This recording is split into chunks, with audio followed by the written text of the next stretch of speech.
Allah here is describing وَالسَّمَاءِ ذَاتِ الْبُرُوجِ. It's capturing many realities. On the one hand, the security of the skies. And we've learned previously, Jibreel alayhi salam, he comes with a legion of angels. He descends with a legion of angels to deliver Quran to Rasulullah sallallahu alaihi wasallam. He's muta'in. He's got a following. ثَمَّ أَمِينٌ وَمَا صَاحِبُكُمْ بِمَجْنُونَ. Your prophet, meaning the one among you, is not possessed by jinn. It's not a jinn who gives him these words. It's Jibreel alayhi salam. It's almost as though Allah is now describing the checkpoints from which he comes, these buruj that he descends from, right? And each of these towers are a witness to the journey of revelation coming down. But there's the other journey too, the journey of the souls and our deeds going up. So there are two journeys happening right now in the skies that are spiritual in nature. Our du'as go up, our deeds go up, those who pass away go up, and the revelation of Allah comes down, the rizq comes down, the amr of Allah comes down. So this travel in the sky is a spiritual reality. I wanted to highlight that because oftentimes, because we are living in the scientific age, we read an ayah of the Quran and we try to figure out what could it be saying scientifically. Well, before Allah is discussing scientific realities, especially when he talks about the skies, he's either talking about some beauty you can see with your eyes, or he's talking about a reality beyond the scene that only he knows. And he's just alluding to it. So we should be cautious about that and be aware of it. In any case, so the sky that possesses those towers, those guard towers. Now, what's come from them is the revelation of the Quran in our case. And so what does Allah Azza wa Jalla describe? وَالْيَوْمِ الْمَوْعُودِ. And I then swear by the day that has been promised. This is a reference to Judgment Day. So first he swore by the sky that has those towers. Now he swears by the day that has been promised, which means Judgment Day. What is the relationship between those two? There's actually a progression. You notice that the idea of towers and of a fortress is actually defense, not offense. It's there to keep enemies out. In our case, to keep jinns out from hearing anything, right? But the day of judgment, as Allah has described in so many places, is not a day of defense. It's a day of offense. In fact, those angels now start descending. All of those armies that have been gathered start descending. وَجَاءَ رَبُّكَ وَالْمَلَكُ صَفًّا صَفًّا. They start descending rows upon rows upon rows. In other words, Allah is describing as if right now you see the stars holding their place. Those twinkles you see in the sky up there, those are the buruj Allah Azza wa Jal created, those towers Allah created. But one day they're going to go from defense to offense. And I promise by that day, that has been promised and sent down. The other interesting thing here is that, one of the things that gets lost over time with any nation that was given guidance is that they lose their true teachings of who Allah was.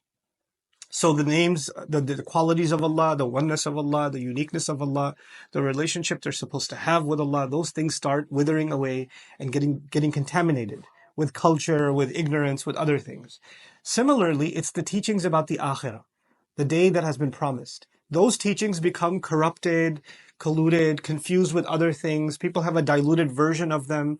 And even the world's major religions that still claim to have a book of revelation with them, like Christianity, like Judaism, look at their description of Yawm al-Qiyamah and you'll find that there's little to nothing left.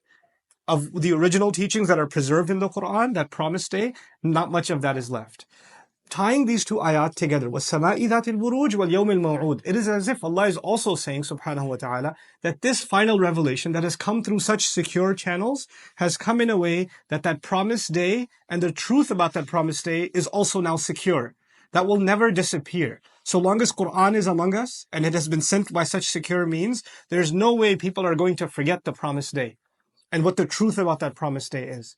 And just a subtle thing here, somebody could believe in the last day, like a Christian can believe in the last day, a Jew might even believe in the last day, somebody else might believe in the last day, but it's not just if there is a last day, what exactly is going to happen on that day?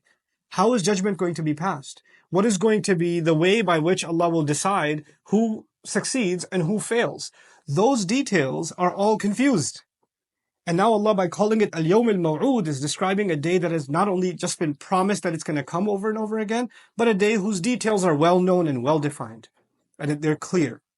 So this is Wal-Yawm al-Maw'ud.